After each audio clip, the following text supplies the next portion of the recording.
রতনে রতন চেনে শুয়োরে চেনে কচু কথাটা শুনতে খারাপ হলেও কথাটা কিন্তু অসাধারণ।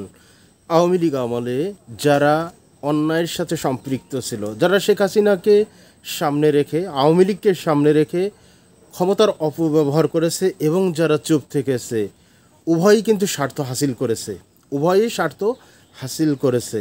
এখন হয়তো অনেকে দেখা যাচ্ছে যে আল্লাহর অলি রূপে আবির্ভূত হচ্ছে।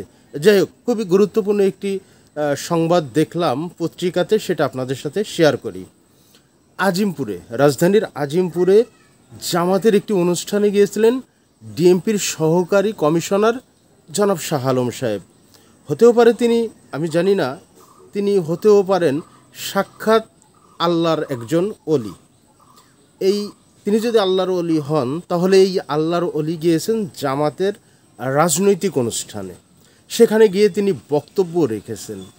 তিনি তার বক্তব্যে বলছেন যে আপনারা জানেন আগের ফ্যাসিস্ট সরকার দেশকে বিক্রি করে দিয়েছে, এটা আপনারা জানেন, পত্রিকায়ও দেখেছেন। এখন একটা সুযোগ এসেছে দেশের জন্য কাজ করার। কি কাজ করতে হবে তিনি তাও কিন্তু বলে দিচ্ছেন। তিনি জামাতের অনুষ্ঠানে বলে দিচ্ছেন যে আপনারা এলাকায় কাজ করবেন আর কর্মীর সংখ্যা বাড়াবেন। তিনি তার বক্তব্যে বলতেছেন যে আমরা পুলিশ, আমাদেরকে জনগণের সাথে সম্পৃক্ত হতে হবে, এবং তিনি বলতেছেন যে আমরা দেশপ্রেমিক জনগণের সঙ্গে কাজ করব। আপনাদের মনে আছে হয়তো, তারপরেও বলি, এই মুহূর্তে নিজেদেরকে দেশপ্রেমিক দাবি করছে কারা? আপনারা নিশ্চয়ই জানেন, জামাতে ইসলাম তাদের নিজেদেরকে তারা দেশপ্রেমিক দাবি করেছেন।